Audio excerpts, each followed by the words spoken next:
Today we are here for everything you ever wanted to know about lived experience engagement, but were too afraid to ask. Welcome, everyone. My name is Bree Denning, and I am proud to be part of the board of directors of the Canadian Alliance to End Homelessness since 2020 now. I'd like to begin this session by acknowledging that the 2025 National Conference on Ending Homelessness is taking place on unceded Indigenous lands. The Kanien'kehá:ka Nation is recognized as the custodians of the lands and waters on which we gather today. Tiohtià:ke, or Montreal, is historically known as a gathering place for many First Nations. Today is home to a diverse population of Indigenous and other peoples. We respect the continued connections with the past, present, and future in our ongoing relationships with Indigenous and other peoples from coast to coast to coast. All right. We have a 90-minute session today. Questions will be at the end, and I will hand it over now to Sophia Kelly-Langer from the Alliance to End Homelessness Ottawa for our session, Everything You Ever Wanted to Know About Lived Experience Engagement, but Were Too Afraid to Ask.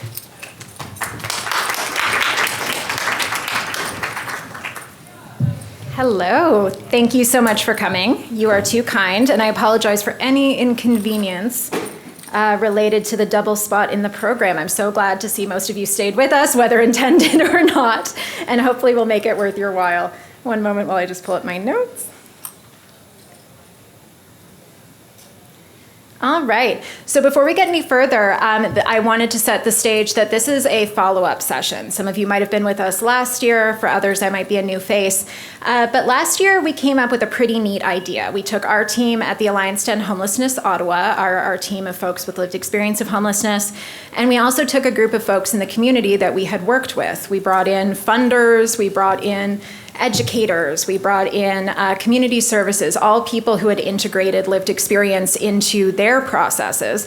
And we sat them down at tables with all of you, with all of the attendees here at the Canadian Alliance Conference, and we let people talk. And what we found in that was that people had a hunger to ask questions that felt maybe uncomfortable. And when I say uncomfortable, I want to be really clear, I don't mean stigmatizing. Like, please still don't do that. I think that should go without saying, I beg of you. But more the questions that made folks feel a little silly, right? Like when you say lived experience, what do you mean, for instance? Or, how do I even know that I'm like a good person to work with, that I'm not gonna hurt other people? These were things that were weighing heavily on folks, and it seemed like self-doubt was getting in the way of a lot of progress. So we wanted to set this up as something of a sequel, where we can make the space to ask some of the questions that didn't get explored last year. So we will get to that structure in a moment, but first I wanna introduce my wonderful people. Is this full screen? It is phenomenal. Isn't that cute? Look at that. That's another conference picture. Isn't that sweet? So these are two members of my team, Karen and Tina. Karen and Tina are current members of the Alliance to End Homelessness Ottawa's expert steering team. So this is, again, dedicated staff team of people with lived experience of homelessness. I'll tell you all a little bit more about it in the future. But to kick it off, I wanted to let Tina and Karen introduce themselves, and as a prompt, if you wouldn't mind telling us how you came to work with the Alliance and what the experience of being involved in a lived experience team has been like for you. Karen, why don't you get started? Hi, everyone. Can you hear me? Nice. Thank you so much for joining this session. My name is Karen. So I've been with the Alliance to End Homelessness at the expert steering team for 3 years now. How did I hear about it? So it's an interesting story. Back in university, 2-3 years ago, when I was in university, they were first doing their empathy project. And if you would like to learn more about that, we're actually doing a session on it tomorrow morning. But essentially what it is, so it's an engaging exercise where it's simulated to walk in a day of a life of someone who's looking for support, like housing, income, employment. And so I was volunteering for that session, and at the end, I really wanted to get more involved in volunteering or just getting to know more about their work as well. So I browsed on their website, and a work opportunity came up, and I applied. I was very fortunate to get a seat to be as a part of the expert steering team. And so far, honestly, the journey been amazing. Also knowing that you're part of a group, one that's diverse, and you share the same vision, mission to ending homelessness. That's one of the things that stuck to me. And how has it been going? It's been great. It allowed me to create opportunities for networking, grow in the sector. I've always been passionate about housing and homelessness. And it also fostered opportunities for work. I didn't know I was going to work in this sector, but I was fortunate to get a full-time job. I'm currently working as a project coordinator for Connect to Knowledge.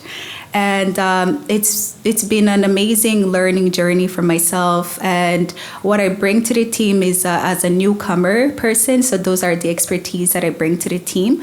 And I think I'll let Tina follow up on that. Thank you, Karen. Thanks, Karen. Okay, so my name is Tina Mallard, and my pronouns are she and her. And I would like to say I'm lucky enough that I was already involved with a wonderful agency called Options Housing. And with that being said, my management thought I would be a good fit for the team, for the expert steering team. So I reached out and I filled out my application, and here I am working in the sector, and I've come a long way. I've been involved with the expert steering team for 2 years. And I'm also on the Community Advisory Board for the City of Ottawa for housing and homelessness. And I hope today everybody gets their questions answered. How cool are they? Right? Isn't that great? Woo! And my goal today is to not take up too much space, but my name is Sophia. I'm the Education and Training Manager for the Alliance to End Homelessness Ottawa. But there's some pretty significant overlap with their work. I was a founding member of the expert steering team. I'm a person with lived experience of homelessness. There was a core group of 8 that built the structure that we're talking about today, and they can't get rid of me. I just kind of weaseled into another position. Okay, so I'm gonna click ahead. There we go. So this layout is deceptive. This is not a presentation or a panel. I want to have a dialogue with the audience. So we tried one way of going about that last year. It worked well, but it did take up a lot of time and space. We're going to try something a little bit different today. I'm going to break down all the details in a second, but first we're going to get through the dry part, which is me setting context for you. Now again, I want to stress, you're going to see up there that we are welcoming uncomfortable questions. I think particularly from other people with lived experience that are interested in organizing. We've got a lot of questions for each other too. Completely okay to make space for that. But again, respecting each other, the life experiences that we're coming in from, the people whose lives might come up in these conversations, and of course my wonderful staff. So just some very brief background for you. So the expert steering team is based out of the Alliance to End Homelessness Ottawa. And I think given the setting, we're probably all familiar with the concept of alliances, even though we are unaffiliated. But we are a membership-based organization that focuses on advocacy. So the Alliance represents more than 75 organizations in the City of Ottawa and individuals. Increasingly, individual membership has been, a more measured presence. Now, many of these organizations are the usual suspects that you would kind of expect. It's most of the City of Ottawa's shelter providers, for instance, drop-in centers, things of that nature, supportive housing. But also, educators, universities. We have folks that are in legal services, anyone who can agree on our kind of core founding principles that we need to make homelessness rare, brief, and non-recurring in the City of Ottawa. Those people come to us, we further that advocacy platform for them. From that base, about 5 years ago, the Alliance kind of had a moment of reassessing the work. We came under new leadership. The Alliance is very, very small in Ottawa. At the time, it was a staff team of 1, which I'm sure was terrifying. And in that moment came about a discussion on what a rights-based approach means.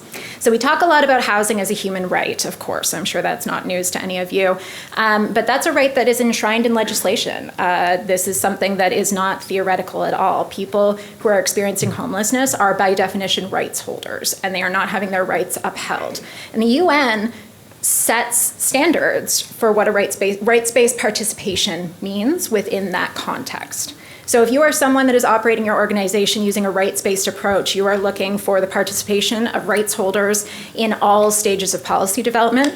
That doesn't mean consulting on, a project necessarily. It sometimes does, but it means literally all levels. It is what it says on the tin, right?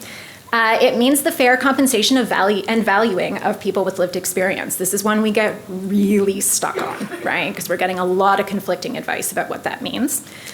It means a co-design approach to policy development, which is equally sticky. I'm sure we're all familiar with a legacy of practices where people are kind of just scooped in off the street and gone, what do you think about policy? And it tends to work exactly as well as you'd expect. And it means accountability to rights holders. What does that mean? What does that possibly mean in this context? Now, that's a big gap to work with. If you are sitting there as an organization, and I'm sure many of you might be having that moment now where you're thinking, oh no, I don't really hit those targets right now in this moment, then something needs to change within your organizational structure. And one way you can do that is to build it yourself, to build the pathways to modeling that rights-based approach on your own. So the analogy we like to use is that lived experience engagement is a little bit like driving a car. I don't drive. I'm very spoiled. I lived downtown my whole life. I never had to learn, right? And I could totally go to school and learn how to be a mechanic. I could do that. I could learn the ins and outs with, incredible detail. I could take your car apart and reassemble it one screw at a time. It's unlikely, but I could do it. I'm good at rote memorization, right? But I've never sat in the driver's seat. I don't have any idea what the road feels like. I don't know what makes a vehicle better or worse, more or less comfortable. Now, the word user design pops up sometimes. Obviously, we don't have system users. It's a different relationship. But it does kind of hint at some of the similar themes that we're coming to, where we're trying to build a boat without a sailor. That needs to be changed immediately before any progress can be made. So 5 years ago, we decided to try to build a better boat team. So we went about this grand process of looking at all across Canada and actually into the United States for models where folks were doing it well. And we did find bits and pieces. There are certainly teams that we drew from in peer support that do a wonderful job and have set that kind of, those building blocks in place that we learned from. We learned from Thompson, who, we were speaking at the conference last year, Thompson Manitoba's team. We learned from local teams that had done smaller scale engagement practices. And we took that and we made something a little bit different. So the Alliance at the time had a core staff team of 3. They hired 8 more who were all people with lived experience of homelessness. And that stays the same today. So the EST is still operational. And part of it is right here. At full capacity, it's 8 individuals. And it's the commitment of the Alliance to maintain that team, provide the backbone supports, do the kind of boring administrative background that is required for the team to do really, really good work. And this team is not necessarily made up of the usual suspects. We have people who have not been engaged in any other way in our city that have still stepped forward. I mean, we heard 2 very different pathways to engaging with the team just here, but have still come on and joined this team. And what we found by building it is that, if you build it, they will come. They came. People were really, really, really interested in connecting with our team. So in the first year, we went about our recruitment phase. We got a base of 8, a good cross-section between people who are very brand new to the work and people who had, perhaps been the lived experience seat on the cab in the past or had been engaged on a project coordination scale before. And what the Alliance did is it built space for that team to start building the EST themselves. So there was management and there was support for the team. However, these staff were onboarded, given titles, given their email addresses to start connecting, and said, well, what do you want to do here? What's meaningful? What are the standards that this group wants to come together and agree on? A value statement was written, a skills matrix for future hiring was written, and the team got to work on building something that is effectively kind of a cross between a consulting body and a leadership body for the sector. After that first year, people started to hear about the work, and we, by the grace of God, found the interest of funders. The Maitrey Foundation then supported the next 2 years of the EST's work based on the idea that this was starting to look replicable. And replicability is great news, because if this is making an impact in Ottawa, it's going to make an impact in all of your cities. So we started fleshing it out a little bit more with the idea in mind that if we can do it well in our city, we can start teaching. We can start building toolkits and resources and the things that other people might need to get off the ground with a little bit less of an uphill climb than we had. That's still very much our goal. We also launched the Empathy Project that Karen just touched on, and I encourage you to come talk to us in the hall or come back tomorrow for our second session. But the EST wanted to look at ways to do homelessness education that narrowed the potential for exploitation. And in doing so, built case studies of experiences through systems. And we were able to welcome folks from all over the country to go through this, and it is currently part of the university curriculum for the University of Ottawa Medical School, and the entirety of City Hall has been through it, Mayor and Council. So we're getting out there. We're making sure that we're not leaving folks without that knowledge foundation. The third year, we ended up having 2 EST members join the Community Advisory Board for the City of Ottawa. So we don't have an entirely lived experience Community Advisory Board, certainly not. But what we did see is that there were areas in the governance structures where there was a need for lived experience representation, but a lack of the tools needed to do it well, where people were struggling to get paid. For instance, there's not, a one-size-fits-all approach to payment. Governments often struggle to allocate it fairly or easily. We'll take it off your hands. We'll make sure it's done well. Onboarding proves really difficult. If you have a body in your municipality that has been functioning for years and years with all the usual suspects of executive leadership, and you throw a person with lived experience in, they're rarely taking the time that they need to get that person caught up to speed. We'll help. We'll get in there and make it happen.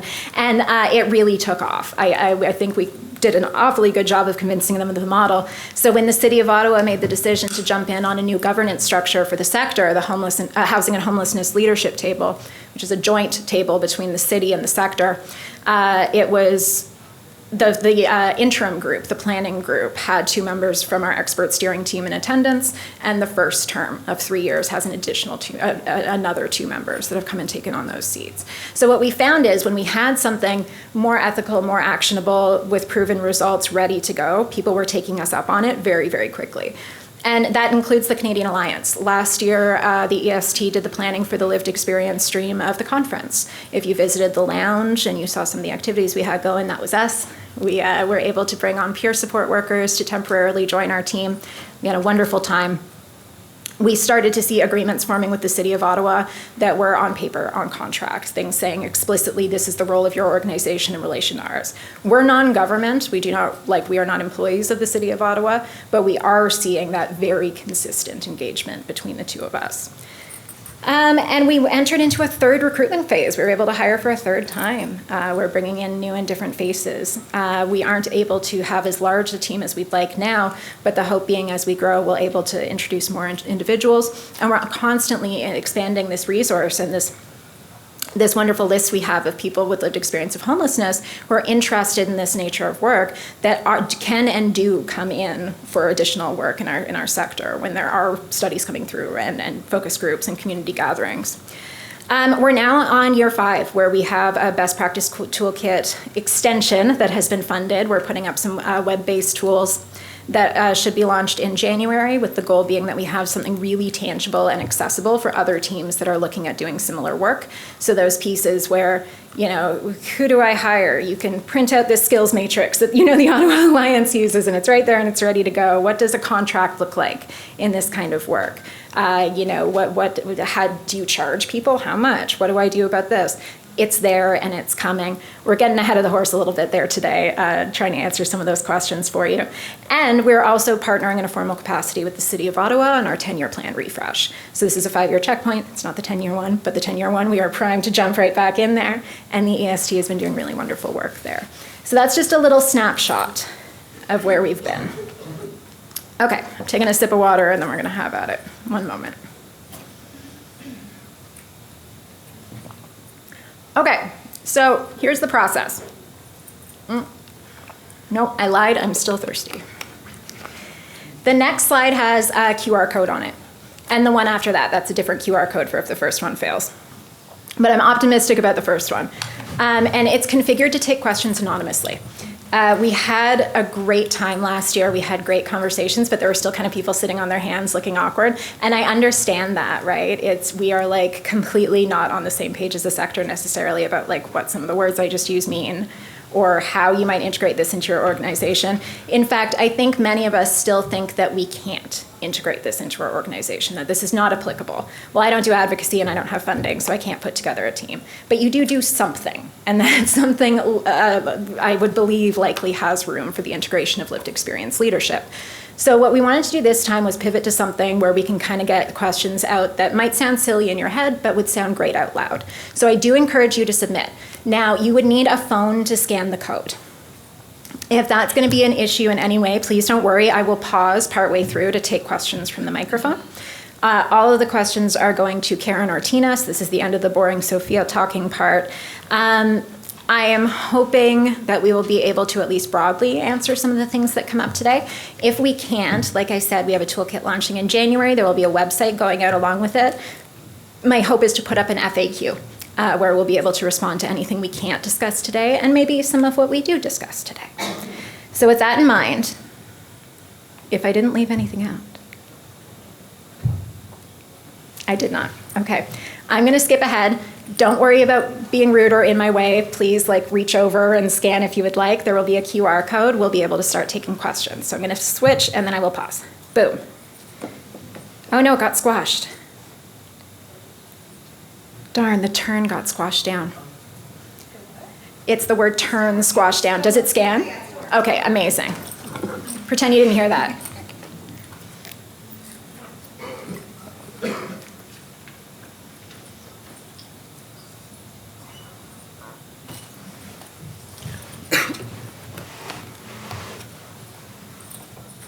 Ooh, okay, I've already got one that I like.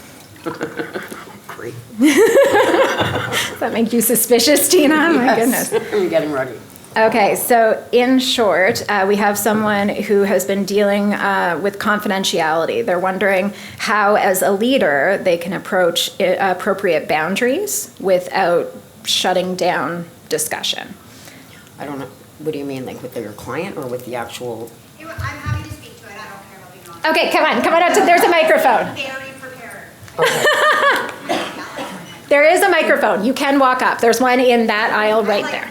Speaking out loud. Oh, have at it. Now I want to be honest. So we already have peer support working within our organization, but we're having a really hard time balancing. We don't want to know everything that the individual speaks to clients about. Obviously, it's not applicable. She has identified facing challenges like, when should I tell you? The team is also saying, you should tell me everything. So we're trying to just, how can we support both? I know she's obviously a part of the team. How can we support the whole team with the different roles? I wrote it way better than I just explained. No, I totally got it. And Tina, I think you could speak to this where I can't it's hear properly. I don't have my hearing aid in. And I'll repeat. So in a peer support context, if you have a lived expert who maybe doesn't know how the rules apply to them versus other people and is perhaps oversharing with leadership as a result, you don't, is it no? You need me to speak in here, I can. Yeah, no. I was just being silly. Oh no! Now I can't. Now you won't hear for the rest of the day, sorry. So we have peer support embedded within the team already. Okay. The team has shared that they often feel like the peer support worker, not that she doesn't want to share information with them, but she's saying, it doesn't matter, it doesn't impact what you're doing. I'm here as the peer support worker, I'm here to support the individuals, not you. And then at the same time, her as the peer support worker is feeling like, I don't know what I should be sharing with you as the team. Wow, that's a tricky question. It but is, it's a I'm very sorry. good We question. prepared No, before the session, I'm It's sorry. an awesome question. So I am also a peer support worker, and that is from my lived experience. I feel that as a person with lived experience, I will share what I want to share when I'm ready to share. Yeah. So with that being said, but I also feel that if she can do something productive with her lived experience, that is what you've hired her for, Yes. then she should be in some, it doesn't have to be her whole personal experience, but something that could benefit your whole agency or help somebody who needs them right now. Yeah. Is it her personal experience or is it the client's experience that she's not just? I can't turn this, sorry. It's everything's amazing with peer support. I totally recommend hiring peer support. It's just around confidentiality and understanding what they can and cannot share Right. with the team. Not like the clients, they'll hang out in our common areas and speak and stuff. Do you have a policy written with your company for Not the around peer peer workers? no. Well, you should do that okay, first. step one. Yeah. Yeah, that was going to be one of our planted questions if it was, Okay. it was slow, was around HR and policies and guidance around those things. Our belief is that we have one manual that applies to all employees that sets context on kind of key points, including confidentiality. And I just want to chime in. It would give her better direction herself, so she would know what her standards are if she knew what the policy was. Absolutely. We've had so many meetings with her, and they're like contracted in through a peer support organization where we are. And we've had many meetings about how to help the peer support workers feel supported. So that's a really good idea. Yeah, it's a big, huge thing. One of the reasons why I stay with the agencies I'm with is because of management and how supported I am. Yeah. That's why there isn't a big turnover with Alliance. Good. Awesome. Okay, thank you. All right. I was trying to sneakily translate a French line, which I could not moderate effectively on my own. I'm very sorry. Okay, I will come back to that for our next question. Oh, interesting. I think that this is a great one. I'd like to hear from both of you. Maybe Karen, you could go first. But how do you encourage professionalism with your staff members with lived experience without invalidating that their lived experience impacts the way that they present with others or interact with others? Interesting. So one thing I want to share and make clear is that at the Alliance, although we have the title lived experience, we're not obligated to share our experience to make an impact. So professionalism is you choose what to share, but that's what you choose to share. So if I'm in an environment where I disclose that I bring certain expertise to the team, or I bring this expertise, I don't want to use that or make you pity me in a way for you to get the messaging. And and also just building that boundary as well. Just making sure you stay around messaging, and don't go around necessarily. Yeah. I just want to chime in with that. I'm going to say that also, for me personally, with my coworkers, I am more professional unless they have lived experience as well. And then with my clients, I use a lot of my lived experience because that's where I relate to. So you can use both and you can have both because you're constantly learning. You know what I mean? The same way you guys learn professionally from lived experience, we're learning from you. So it kind of weighs each other out. You know what I mean? So we got one of the ones that I was hoping we'd get. So maybe you two share as much as you know, and then I'll talk to because I got stuff. What do we do for recruitment? How do we find folks? I think, and it says right here that there's often kind of a tension where you want to find people who are stable enough or low acuity enough to engage with the work, but you don't want to leave out any broad populations or further discriminate. How do we go about recruitment on our team? All right. So first of all, I want to say that when you're recruited for lived experience, from my experience personally, I've been treated just like any other person applying for a job. I find it online, I apply, I have an interview, they interview me, and I get hired. I'm paid just like everybody else. Policy is very, very fair. Management always supports me. I think the biggest thing in recruitment is having someone help you who already has kind of like a team together or a toolkit or has the past experience to let you know what's you're going to expect and not expect so much, because a lot of people are in different places on their journey too. So what they've done in 1 year and what they come to their second year, like even myself from a year ago to today, I'm a totally different person.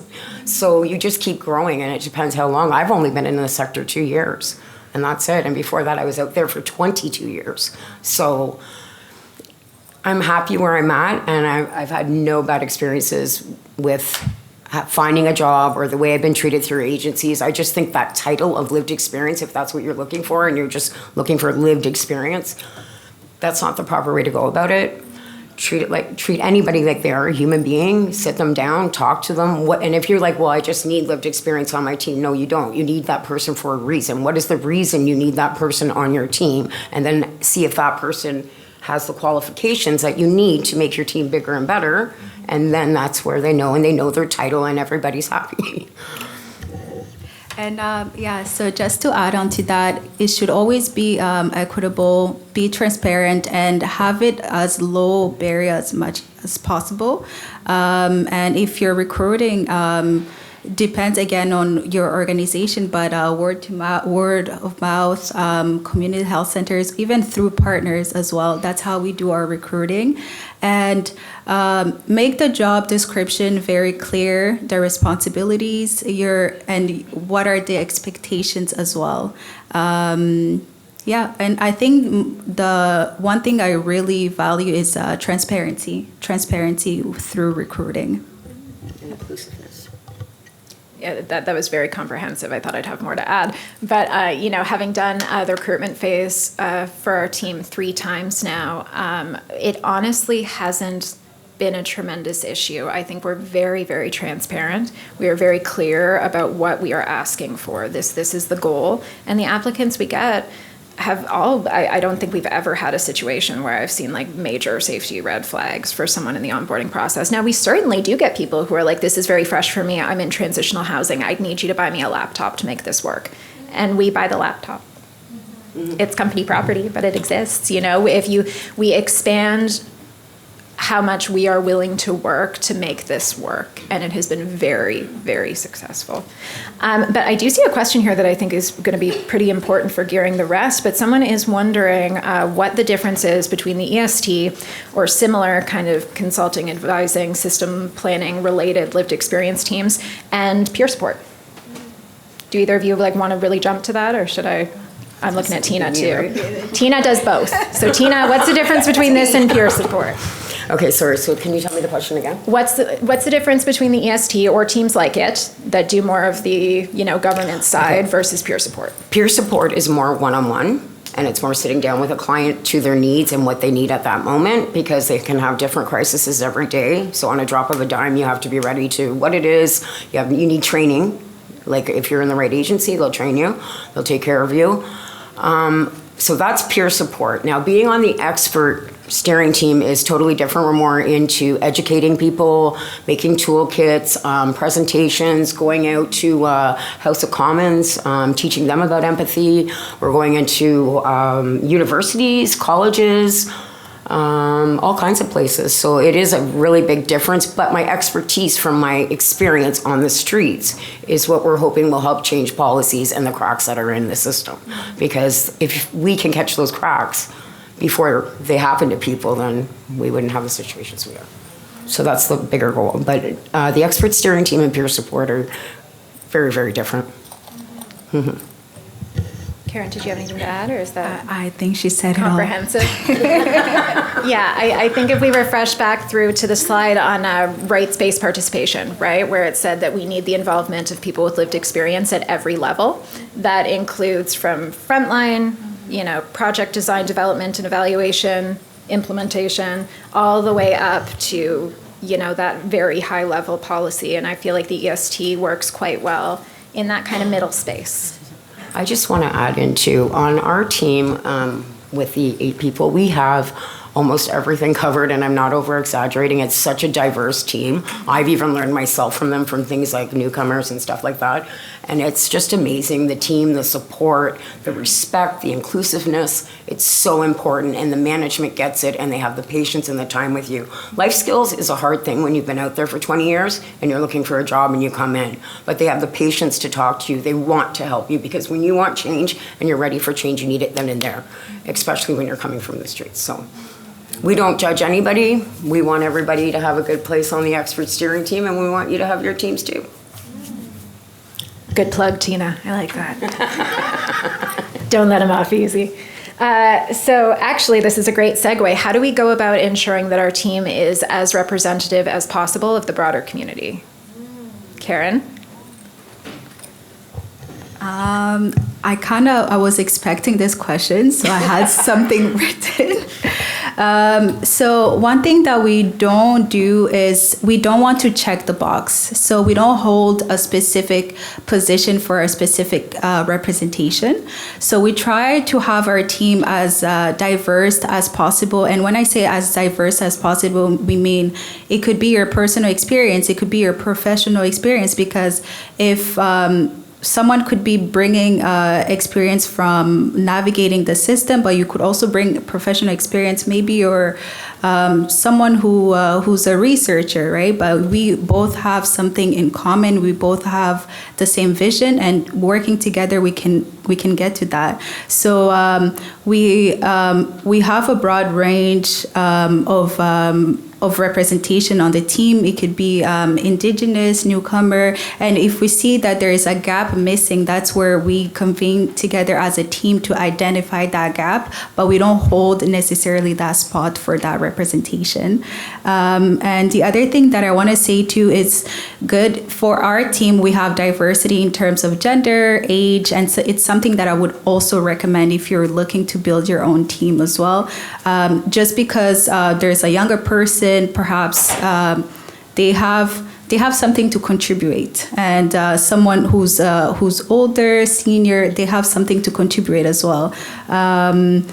And we also we reach out to populations too that, for instance, if you have experience as a substance user, a sex worker, even been in the system, like criminalized, anything, honestly, if you feel like your experience is, not to say it's not validated experience, every experience is validated, but your experience too, and you want to use that experience for the goal of ending homelessness and also being a voice for those that cannot speak.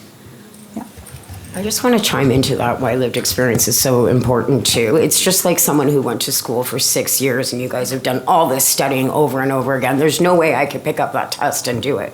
You know what I mean? I'm going to fail. I don't know what's going on. But you give me a test on lived experience and I don't even have to look at it and I'm going to tell you everything on there.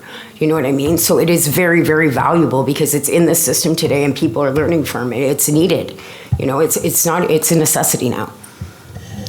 I think too, part of representing the broader community is the acknowledgement that we can't be perfectly representative, but we can trust expertise where it is. So sometimes I've received requests for support on a program design for an Inuit Women's Center, and we don't have a single Inuit woman on the team, right? Well, that's a situation where it would not be ethical or wise for us to take on program design, but we can certainly be the facilitating piece that helps women in that community come together. Maybe we'll facilitate a dialogue. Maybe we'll help them tap into a population, much in the same way that I'm sure not every single person in this room could run their own entire staff team, but being aware of where that expertise is so that you're tapping into it at the right moments, I think is really essential. Speaking of which, let's say that someone has a really short timeline, right? They have a funding proposal, and there's like 3 weeks left and they need to get the program designed and off the ground. How do they engage meaningfully when there's no time to build their own team and recruit their own people? Karen should do that one. Karen? You're scrolling the notes. I know you can chime in on this and I'll add on to it. Okay, yeah. Sure. I think it's basically what I just said, honestly. I think there isn't a way to really fully assemble a group from scratch with no support in that short a period of time. And that doesn't mean that you don't try. It means you tap into existing structures. We've done this for 1 million organizations. I'm sure other teams have. We do some on a continuing basis. There's local organizations in Ottawa that come to us every few months with a new project that they need some support with. We learn their systems better. We learn theirs, and you get it done. But where I've seen people fail is in this rush out the door where it's, quick, somebody grab a homeless person. It's not ethical, it's not effective, and we try it again and again and again because we are vaguely aware we are supposed to do engagement somehow. We just don't know how. Anything adding? Am I talking too much? No? Okay. Let's see. Ooh, I like this one. How have other folks in the sector reacted when they realize that you're a person with lived experience? Actually, so this is a true story. My boss when I started was Sophia, and then my other boss came back, Maura, and she had never met me. And when she first met me and she spoke to me, she knew I had some kind of lived experience, but she thought I had been working in this sector for 20 years. And to me, that's just hilarious. Like, if you see me 20 years ago, you definitely know I wasn't working in the sector. But for me to be only clean for 3 years and for her to think that I've been out there doing that, it just shows how dedicated and how much a person with lived experience can teach their valuable lessons. That's the way I'd like to put it. And maybe that can save somebody else, you know? So I think that people with lived experience are funny, and I think people with lived experience, in a good way, I think people with lived experience have a lot to offer, and I think that people who are professional and people with the right goals and the right agencies that want to navigate the system with these people are going to get a lot done. Yeah, and just to add on to that too, in my own experience, so it's kind of it's interesting because if I introduce myself to someone and I say I have lived experience, it opens their eyes and they're curious, and I'm able to fill them in if I'm comfortable. But if I take another path and I start talking about my professional journey, how I became, how I'm where I am right now, it also brings up some sort of reaction. But I always identify myself as someone who has lived experience because my experience shaped me into the woman I am today. And I use it also to speak for those that don't have a voice, because I know a lot of people wish they were here to speak about their journey, to share their lived experience. And although another thing too, we all have different backgrounds, right? We're frontline staff. We have education, but me, I love identify as both. And so far, whenever I introduce myself to someone, it's been great, and I'm not ashamed of it. And yeah. I just want to chime into that too. I'm not ashamed of my lived experience at all. And sometimes people do treat you differently when they find out you have lived experience. I'm not going to lie to you. But some people already know you have it without telling them, and they're a little bit more empathetic to you as well. So it's not always a downfall. We hear it a lot from the team too, that there's a little bit of challenging misconceptions in there too, where it's like, you've all been so successful, and to be able to stand up there and say like, and I've done that with my big old lived experience hat on, and that can be nice sometimes, you know, twice. Taking up space. Okay, what do you guys have found has been helpful in terms of the support that the Alliance provides to make the team successful? Like, if you were an employer that wanted to ensure your people with lived experience are not getting burnt out, not turning over, what would you do? What's helpful? I have a really good management. Anytime I feel that they're my family. That's the best way for me to put it, honestly. They know more about me than most people do. I share everything with them, low times, good times, happy times, sad times. I feel supported. I never feel judged. I always feel included, and I'm paid right. And if I ever have any issues, I'm listened to and I'm heard. And just to add on to that, we have a policy that protects us as well. Like, the one thing I really appreciate about the Alliance is we are staff of the Alliance. We have a title, we're paid, there's equity pay. We have policies that protect us. We have management that's always available to us. They check in, we do one-on-ones. And another thing I really appreciate about our team too, whenever we have weekly meetings, there's always that time and space we create at the beginning to truly check in with everyone. See, do you have any sector update, community updates? How are you doing personally as well? So creating that space really fosters trust as well. And something to add on to that, it goes into the size of the team as well. So if the team is small, that creates that trust. It creates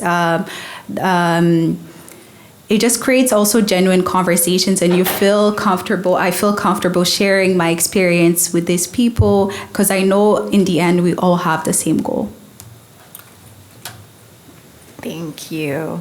I'm taking a look in here and I'm seeing some kind of themes from folks who are like, that is so great, and I see that, and that's so valuable, and also I am so burnt out, and like my organization is really struggling. We want to do this well, but we want to make sure it's going to have impact. Is there anything that you've seen that has increased our impact? Like, what makes people listen to the EST, do you think?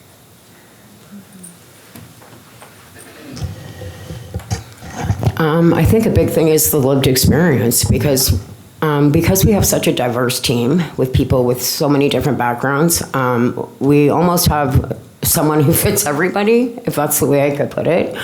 So because it's such a diverse team, there's somebody on our team. It doesn't necessarily mean it's me. We don't individualize anyone. We are a team. Somebody on the team would be able to relate with you. So I think that's very important, and that's why they relate with us. We want to relate. We want to help. We want to get things done. We want to help you, and we want you to help us. So at the end of the day, I think that's the most important thing. Yeah. And I would also say, kind of goes back to the last question, management does play a key role in that.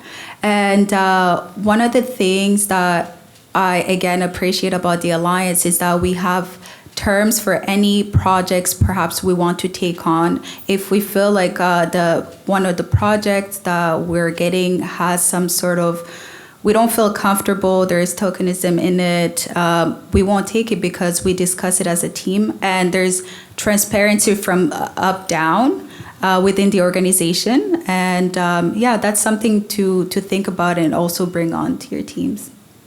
I think that's a great point about there being a degree of autonomy in the work, where you're ensuring you're taking opportunities where you do feel heard and that you do feel valued.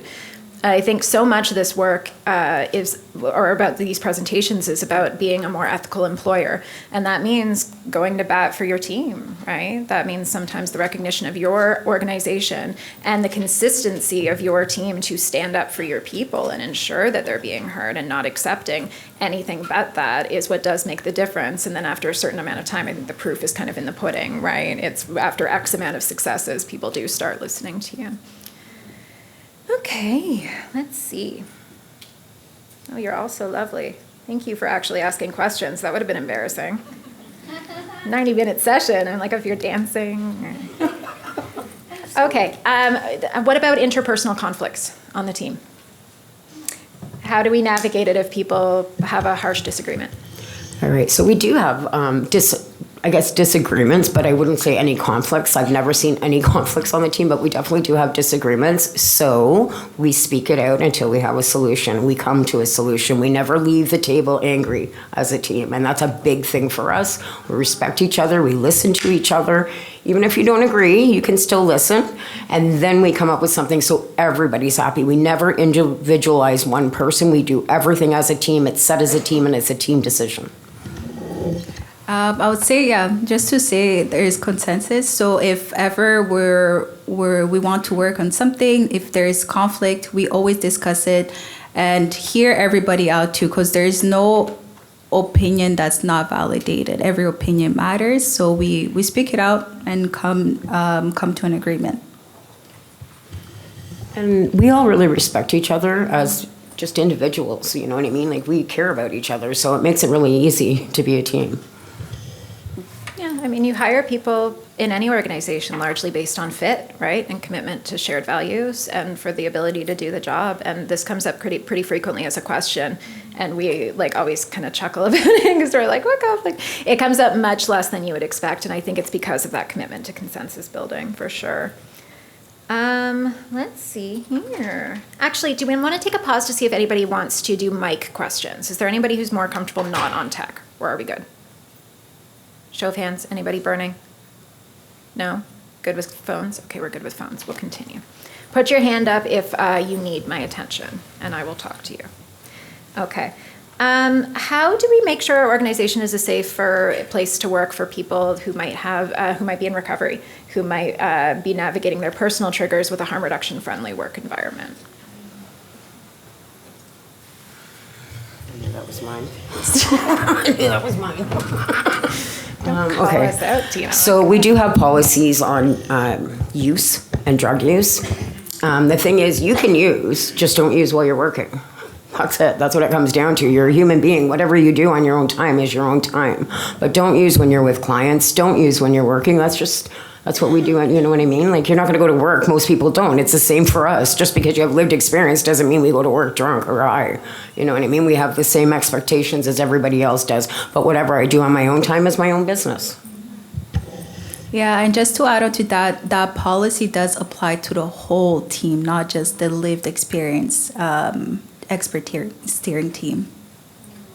It was a big early win of ours. Was this predates either of you joining the team, but we had a group come in that was doing a peer harm reduction outreach team, and they went, "Oh God, like what do we do with our substance use policies now? Like this is completely shaking the whole thing." And we were like, "You have different policies for different staff? There's your problem, right?" And it's those really simple solutions that we tend to overlook when we're not doing a co-design approach. Okay, what's the biggest issue you guys have faced in terms of like stigmatization or not being heard? Is there anything that's come up with a trend as a theme that you're seeing? Are we not being taken seriously in certain contexts, or any repetitive challenges we've seen? I like that you have to think about it. For me, it's actually the opposite. Like, if people are so eager to know more about lived experience, I haven't had that experience so far, so it's a good thing. Yeah, have you had or been? No. Not really, eh? No, No, it's fine. not That was a at full all. sentence. No, I'm proud of myself. No. Everybody thinks that somebody with lived experience is just like, that's their role and that's it. You have lived experience and nothing else, you know? It's not how it is. We can go much further, you know? Maybe we didn't go to university, maybe we didn't do other things, but there's a lot of jobs we can do, and there's a lot of us who have changed our lives around to do these things and worked very, very hard. Sobriety in itself is an accomplishment. Even if you're not sober and you're working, that's an accomplishment. So it doesn't matter who you are, where you came from, you should always be treated the same way as everybody else on your team. Why would you be different just because you've done something different? I don't know what you've done in your private time to say you've done something different than me, and you shouldn't be looked at the same. So, you know, I think that's kind of a silly question almost, but not in a bad way. Just because, why would you treat someone different just because they have lived experience? I don't even understand it. You know what I mean? And some people do, but of course, as we know, but I think the reason why it feels so foreign is part of the process for if you want to collaborate with the expert steering team, staff request a statement on the intent of the project, the impact it's intended to have, and any accountability measures they are willing to put on the table for the team. So the folks who aren't willing to make their case aren't working with us. And you would expect, I know I see a lot of like surprised faces, you would expect that means there's no one left to work with us. Hasn't been the case. Folks have been a lot more willing to like take that reflective time before even walking into the room than we had expected. And I think there's a lot of beautiful people that work in this sector, and they're in this sector to help. So I don't really see a whole lot of bad people out there in this sector, so I'm sorry. Maybe on the streets, but not so much the sector. Which is lovely. I'm glad we feel that way. That's good to know. Can all go have a big group hug later now that we know we're friends. Okay. What are some ways that we've avoided being tokenized? How do we know if we're being used to check a box, I guess is another way to put it. Honestly, Yeah, honestly. I won't take it. I wouldn't accept it. Yeah. You're not going to tokenize Microphone. it. That's it? Microphone data. I'm sorry. I just wouldn't take it. I wouldn't accept it, and I won't let you tokenize me. Is that basically it?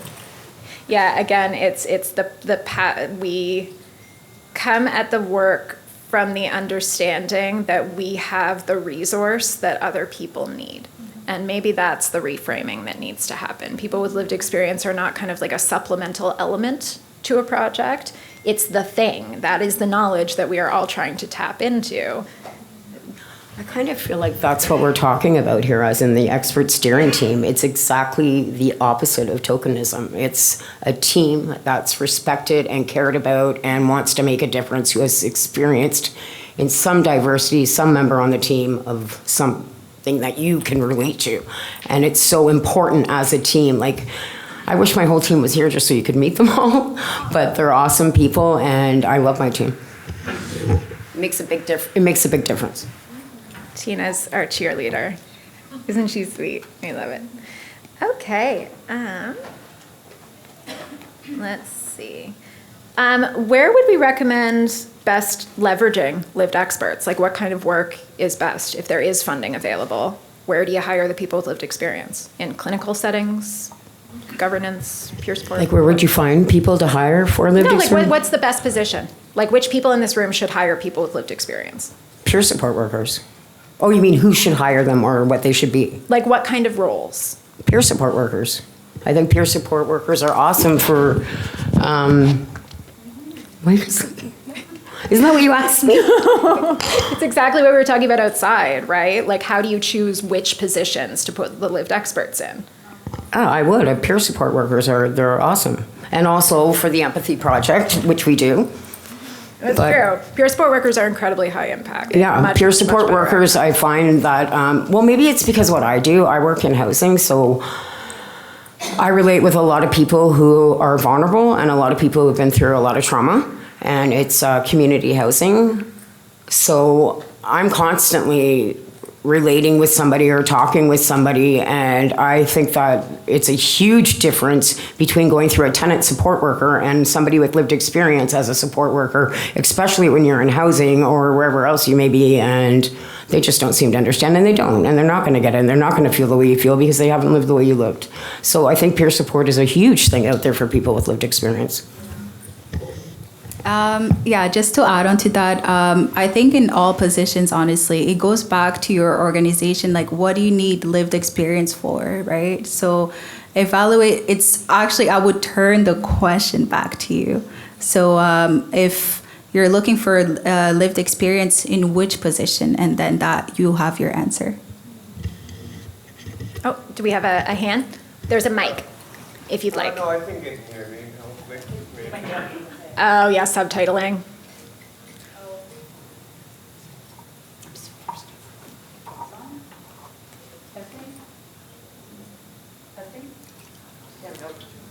Nope. Sound guy. Psst, sound guy. Yeah. I just think, like, for the peer support workers, There we go. I think it's basically a lot of the people we're trying to help are the people that are there, that are hurting, and it's where a lot of the peer support workers came from. They were once there hurting, right? And if you're hurting, it's a lot easier for you to come up to somebody that's bitten the apple and knows what it tastes like instead of reading it out of a book. They've been there and they know, and right away you can just feel if they know that, right? And it's a lot easier to connect. And yeah, I think that's basically what I was going to say. And yeah, I forget now. So yes, I do. I just believe that's very important. We're really trying to figure out where those people were in the beginning, and like, or those people that are hurting. Most of those people become peer support workers, right? So it's easy for a peer support worker to say, I recognize where you're coming from. I see you, and I've been there, and here I am for you. And I think like it's easier for us to bridge those gaps, I think, for someone that's experienced it and been there. So that's all I really want to say, I guess. Thank you. I just want, thank you. And I wanted to say thank you about the peer support because that means a lot. But I also want to say, I also think lived experience should also be used for more than just peer support, because we should also be involved in policies. We should be involved in change. We should be involved in the system because we know what the system is doing wrong. We've been through the system more than once, many, many times, because the system is designed for us to fail because there's so many rules and conditions. So I think if someone with lived experience was more into policies and more into what's going on and to the systematic change, I think it could be so much better because we need systematic change. We do. It is just crazy. Yeah. And I thought you guys all had it together before I came into the sector. Seriously, I did. I thought you guys had it together, but I felt such validation after working in this sector. I swear to God, I was like so happy. Like I wasn't crazy. Like this is really happening. And I swear to God, that's the truth. And for the same reasons, right? Where it's like in the same way that someone in immediate need of crisis-related support needs to feel seen and heard, people need to feel engaged with the systems that they are like living within. This is this social safety net and the social system that we all live in, we all deserve to have a hand in. And while, Tina was shocked to know we didn't have it all covered over here, maybe that's why we don't have it all covered, because we're not asking the right people for support. I think I saw more physical hands as opposed to digital hands. I just wanted to, jump back. I had put in the question about the tokenism. I have a follow-up question. I guess what my question is if I'm understanding how your organization kind of plays a role, how do you identify, and is that the process you were talking about earlier where people have to apply or fill out a form in order to engage your services? How do you identify what is just a tokenistic request, say from a government agency or something like that? And then my second part of that question is, are there times where you feel like it's important to just show up anyways? Because whether or not it's a tokenistic endeavor, if you are planting a seed or you may make some impact in performing that request. So sorry, I guess that's a 2-point question, but I guess I'm trying to dig a little bit more, even from our organization point of view, in how to identify what is genuine versus a tokenistic request. That's a great question. Those are both great questions. So I think we mentioned it a little earlier. If you're hiring somebody and you're just hiring the first person you hire because they have lived experience and you haven't asked them anything about themselves, you haven't asked them a position about the job, what are you hiring me for? Like right there, I would feel tokenized if you're not giving me a position with a name and you're just hiring me because I'm a person with lived experience. I would feel tokenized. Big time. If you're hiring me and you're paying me the same way you pay everybody else, I have a job title, I'm doing my job, and even, I do reports with check-ins with my other agencies and make sure everything's going fine. Like I have a position, I have a title, I have a job, just like everybody else does. It shouldn't be getting a job just because you have lived experience. There's thousands of people with lived experience. Not everybody is ready to go out and do a job, you know what I mean? So I feel the moment you have the ideal in your head that you just need to hire someone with lived experience, that's tokenizing. Right there, Right. You need to find out, why do I need this person? What are they gonna do on my team? What can they do for my agency to make my agency better? So, but I guess what I'm asking is flip it. If I came to your organization and said, I need you to come do this presentation for me, and how do you guys as an organization define a request coming into you as tokenistic? So no, you're hiring me. You're hiring my team to come and help your agency work. Right. That's a business agreement. You're hiring us. That's not tokenism. We're building something for you. I think it's like when we bring in an opportunity. I'll give you an example. We had a conference that came to us once. A small one, I will say, so as not to imply anything about anybody. It wasn't this one, I'll tell you that one. But a conference had come to us and they said that they wanted our help to plan it. And when we came in to sit down, we talked to the team, we talked about the structure, they answered all the questions, we get to that first meeting, and it turned out that there was no ability to make any changes to the plans that were already in place. It really was like an 11th hour, that's it. Like, we realized we didn't do the thing. We're coming to you. Please tell us it's okay. And also, we're so sorry, but we'll take your feedback for next year. At which point the team said, our recommendation is that you just not do this year. We don't want to be here, even though it's just the last resort. If we don't do this, the seed's not planted, there's no one else here. You are welcome to come back next year with a meaningful plan. I think there's always a way to remain visible, to remain supportive, to express future interest in engaging. But ultimately, when our team has decided that something is tokenistic to a degree that it could be harmful to our staff, we won't touch it. We won't do it. Right, so that's kind of my question Yeah. is, do you have a process in place that you have, do you have a process, do you have a policy where you have a conversation every time a request comes into your organization? It is the that just conversation what it is? literally every time, yeah. Every single time, Every because... Everything and anything. Right, because I come from a very small rural area. We're the only organization that does peer work. We've been doing it for 5+ years. And so sometimes we find, and then that's the point B of the question, right? As the only organization in our area that does peer work, is it more purposeful, and do we make more impact by just doing it anyways because we want to plant a seed over there or over there or over there? Or do we have that line of, no, you guys really don't give a shit what we're saying. You don't care what the actual work is. So buzz off and come back when you're ready to actually do the work, I guess. I think that's a wonderful question. And, earlier I said, the EST tries not to hire all the usual suspects. I'm the usual suspects. I've been on a bazillion teams, like in a bazillion settings before. This is not my first one. This is the first one where we've had really firm boundaries. And I have made more progress with this model than I did under any other model. And I think it's because when you do set that boundary, our experience is they do rise to that standard. We had a mandated program, a government mandated program that we opposed. And we said, we will write a letter in opposition to this. It is fiercely tokenistic. We don't want you to go about this way, thinking a bridge had been burned. And the following year, they came back and said, you saved us a lawsuit. Thank you so much for being the person to say that our model was not actually ethical and good and functional. I can't think of an example where we've decided to do it anyways. No. No? No. Thank you. We haven't. I just want to say to that too, usually someone with, not all people, but people with lived experience, when you're first in your journey, I would say that you're more likely to get tokenized than later in your journey.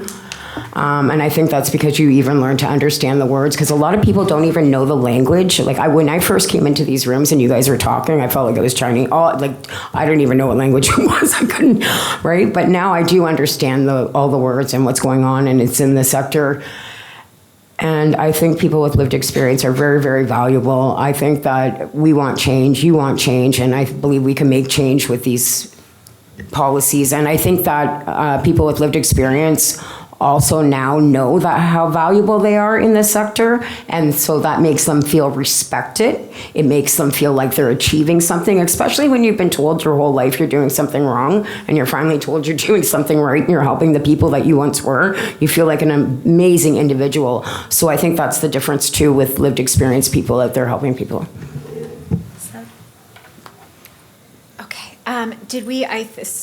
Moderating and paying attention is very difficult, I'm finding. There was one more question over here. There was one more over here, eh? Or was it answered? I think she had answered the question, though. I thank her for answering the question. And I must give you props for all those that are working now from lived experience. Because in the past, I worked with Fred Victor during the summertime, and we hired only people that haven't worked for over 5 years to start them back on their feet. Wow. And some turn out to be peer workers. So in my organization, Dixon Hall, we have peer workers now. So you have answered a lot of questions. One of my questions is, helping all those, because you have the experience, the background with everything. Some of us don't have. Some of us don't even know what it is to be on the street for one night. Some of us don't know what it is to be hungry for one day. So having that experience, when you get overwhelmed trying to help those now that you're helping because they're coming from there, who do you turn to? That's a really good question. That's a great question. First of all, with peer support, it is tricky. I feel that I'm healed. I have past trauma, but I'm healed. So I'm not hurt trying to help somebody hurt anymore. I'm healed and healthy and in my right sound of mind. So now I am capable of doing that. And I wouldn't have been able to do it before, and that's why I wasn't ready. Because I don't want to pass on my hurt to somebody else. But I do want to pass on my survival, my support, my understanding, and anything else that I can do for you. I want to pass that on to you. Because not every day is a good day, and not everything's always personal. One day they might love you, and the next day they'll hate you, but they'll always like you. Yeah. And I love that idea of hiring from a population that's been out of work. I think that's And thank you for saying that. It means a lot to me. Okay, we are wrapping the question portion in about 5 minutes, but I do see one here that I think is very interesting, and then we'll get to some end stuff, so don't get out of your chairs just yet. But there's a question in here about how we ensure that people aren't just kind of getting pigeonholed in that lived experience spot forever if that's not where they want to be. How have we encouraged people to see this as part of their career or their growth or their learning opportunity? And where have we seen that pop up at the Alliance? Karen, I think you might have stuff to say. So this goes back to my introduction. So one thing that so I came to this team because of my experience, also how I can contribute on policy change, on the work that we do in consultations and all. But within the team too, there was opportunities. So one thing about the Alliance is if there's an opportunity for growth, if I mention it to management or anyone higher up, there's always opportunities to grow. So I knew that I wanted to grow in this sector. I started off as a part-time staff on the EST. There was an opportunity to come on as a full-time staff on a contract. And on the contract, I was still there was still that equity pay as well. Nothing changed. I was not more advantaged compared to my peers. And when an opportunity presented itself too, it's something that was communicated to my peers to see if is anyone else interested in joining Karen. Is anyone interested in this position as well? So there's that transparency again. And I knew I wanted to grow in the sector as well. So if they hear if there was opportunities for work outside of the organization or within the organization, it was always communicated. So, and that's something that I always encourage folks that are trying to build your team from the ground up. If there's opportunities to grow, and if a team member mentioned it, offer that opportunity. And it's always nice to go from internally to external. But yeah, I've grown a lot, and it's something I cherish and I'm very, very grateful for. Also, I want to add that whenever a new position comes up, we're always told about it first, and we're always asked first, or even to go to any engagement or any presentations we want to show, we're all asked, we're all informed. Also, there's never, we don't have any issues like that if you really want me to, like, no, like, we're really treated well, we're treated fair, like, I'm blessed if you really want me to be honest. People are going to think I'm like threatening you outside. Be nicer. No complaint. No, not at all. I've been really lucky. Like, I know when I introduced myself in the beginning, I said that I worked for Options Housing as well. And Options Housing was actually the people that helped navigate the system with me and save my life from being in a shelter for abused women. But with that being said, the agency of Options Housing sent me the application for Alliance to End Homelessness, and that's how I was connected. So they're on top of stuff. They're putting it out to the agencies. They want the right people to do the right job. And the EST model is not explicitly a skill building program. We have folks on our team. We have one team member who is a retired professor, but also a former person with lived experience of veterans homelessness. And he's like, I am not a housing guy. I'm good. I will show up for a couple hours a week and I will do the work, and this is the level of engagement I want. But also, like, I did my bachelor's, I did 2 rounds of practicum at the Alliance because there was space made for me to pursue my education. I am going to grad school at the Alliance. We've had 3 staff members hired full-time from the EST. Like, we invest in our staff, and I think that matters. And I've also been offered, like, they've asked me, do you want to go back to school? Do you want to do more? What else would you like to do? Do you want to work full-time? They're always putting out offers. Whatever they think you want to do, they'll support you. Okay, so we're in the wrap-up mode. Bear with us. Oh, ignore the Plan B slide. Nothing went wrong. Okay, so as our little recap here, we are talking fundamentally about culture change. We get very, very bogged down collectively in a lot of details, and they're details that matter. I see a couple of you asked directly in the poll if things like a skills matrix or timesheets or those like incredibly boring pieces that are so important, if those are available in our toolkit, they will be. The website launches in January. You can come to our booth. We're the very last one around the corner, and grab my card or our flyer. It'll be there. But none of that matters nearly as much as the culture in your organization. And I think you've probably heard a lot of that from our team today, where it's kind of like, oh no, actually that's not an issue because I feel safe and seen and respected and heard in my workplace. And I think that it is often uncomfortable to reconsider if our practices are actually working. And it's even more uncomfortable, especially in our line of work, to think about if our practices are even ethical. We tell each other a lot of stories about what ethical means. And that can be uncomfortable, and that's okay. It's totally okay to own that. And that's why I'm so glad you all engaged in asking such lovely questions. I didn't answer about 40 more. So they'll be up on our website. There's also a lot of inertia built into these structures, and we see it every day, right? Like we work within these big, bulky systems, and we go, oh God, why doesn't anything ever change? But we can start with little changes, right? And those include things as basic as what we consider to be qualifications for a job in our organization. These don't need to be dedicated lived experience positions. I'm not in one, right? But my lived experience is of value, and that integration is something that we need to discuss.